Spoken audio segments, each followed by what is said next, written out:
Well, hello everybody and welcome to Jeff's baking blog. Today I'm going to make mincemeat roly-poly, or let's call it a Christmas roly-poly if you want. So this is going to use that sweet mincemeat that you have in mince pies, and it's going to fill a suet pastry rather like you would with the jam roly-poly. Very, very easy to make, but it takes a while.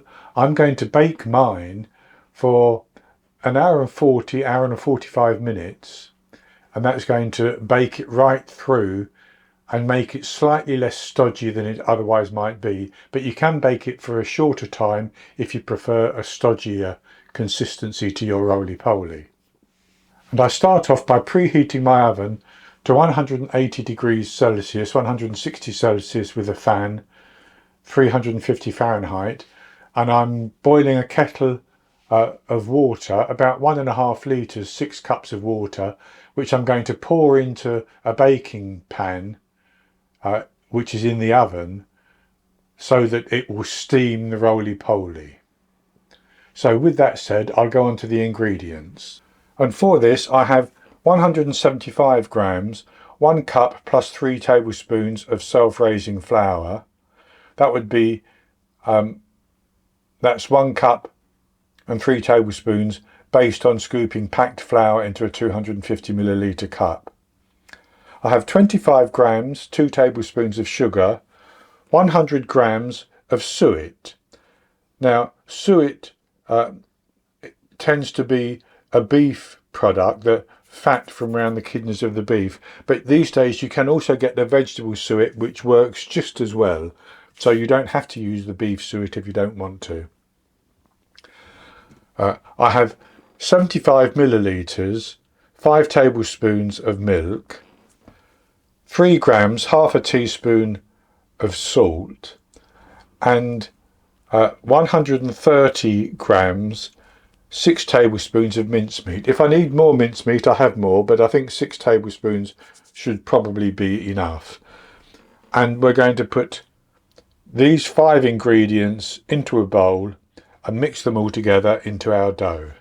So I'll start off by putting the flour into the bowl, and the sugar, and the suet, and the salt.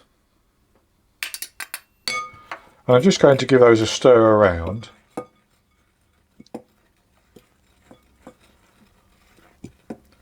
And then I'm going to pour my milk in, and if I think it's a little bit dry I can add a drop more milk as well. But we'll start off with that 75 millilitres.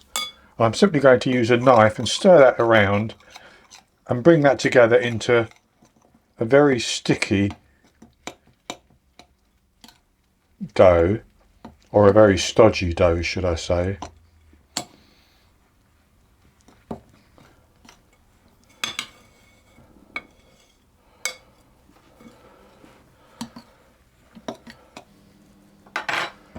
And I'll then use my hand just to give that a squeeze to get it to come together.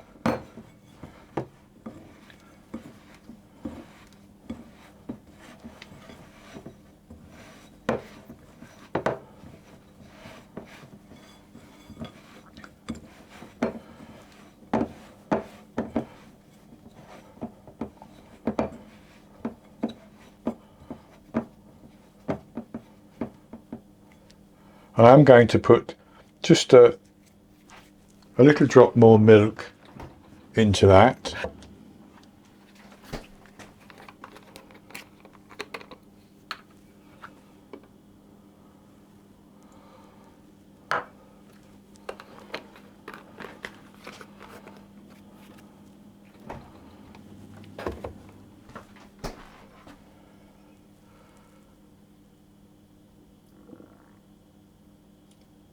So maybe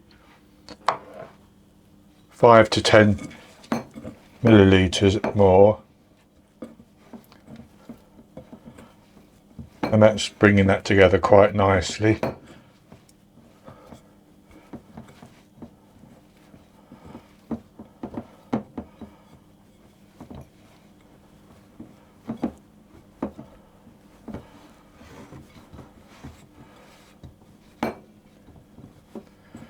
And that's good like that.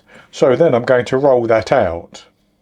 So I've put some flour on my work surface and I'll put the dough on. I'm just going to give that a little bit more of a squeeze, just to bring that together a little bit more, but it doesn't need to be overworked.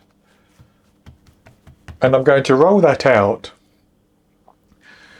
into a rectangle of 11 inches by 8 inches, which is 28 centimetres by 20 centimetres.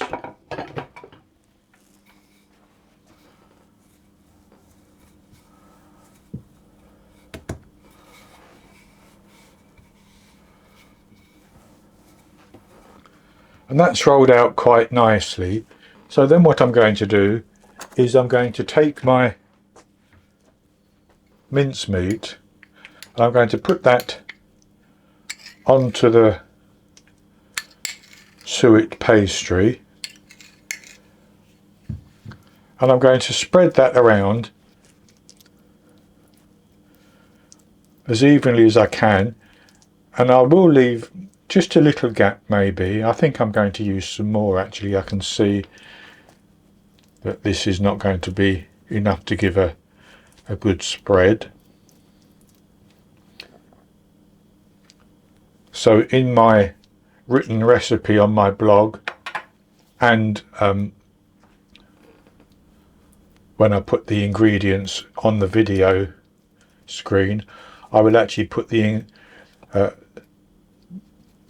weight and volume of what I've actually used. So there's 130 grams, and I'm going to have to use, I would say, another 130 grams. So there's another, so that's 12 tablespoons now, 260 grams, and that's going to be more than enough. And that's good like that. So then I'm going to take this short side of my pastry and I'm going to roll it up to form a log.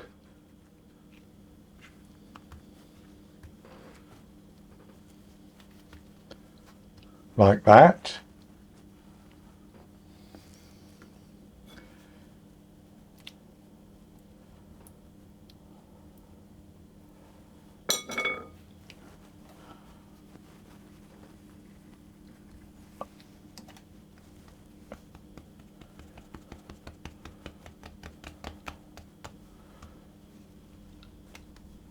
And then I'm going to put that onto some parchment paper and some aluminium foil. So here I have some aluminium foil and some parchment paper, and my parchment paper is 30 centimetres, 12 inches by 40 centimetres, 16 inches. And the foil is just a little bit larger.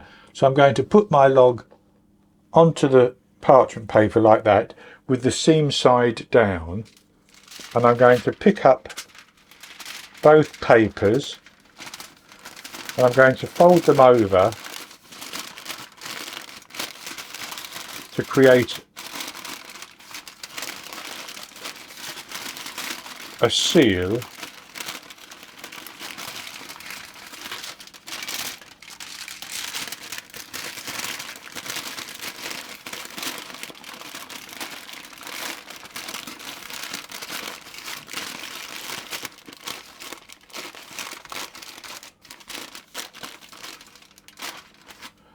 But it's quite loose because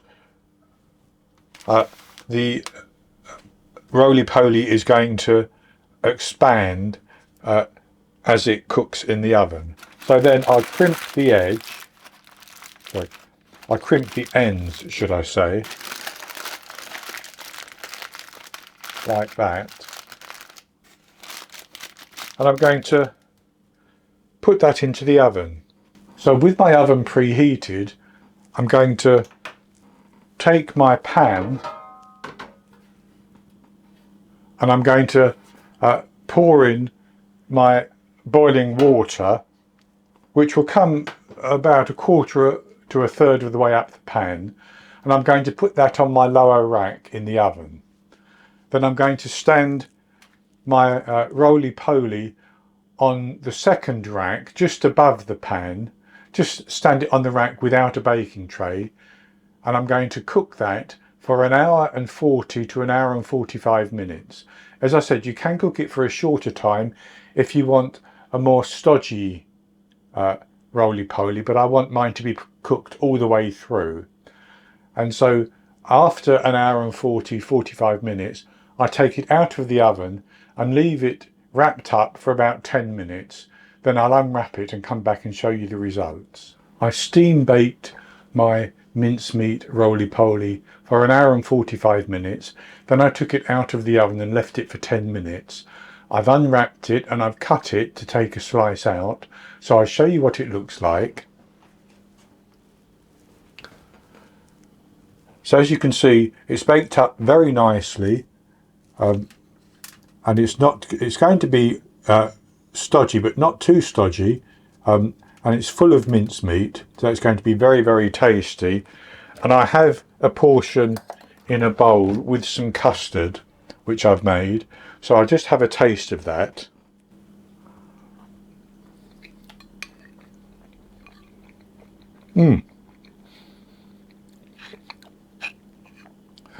That's very nice.